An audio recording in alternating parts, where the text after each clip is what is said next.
My God, it's so hot here. Man, just like the real estate market right now. We're here to share with you guys what we do to market our listings. So first of all, we have a professional photographer come in and take video and photos. And what do we use those for? We use it to do flyers. We're going to drop 300 flyers to all the neighbors.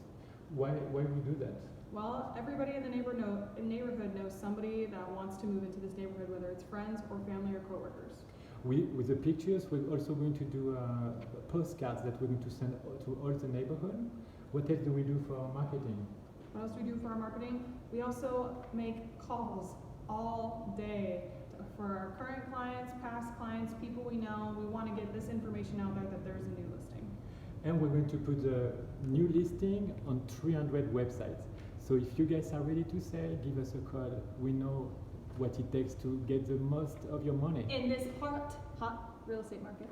Bye.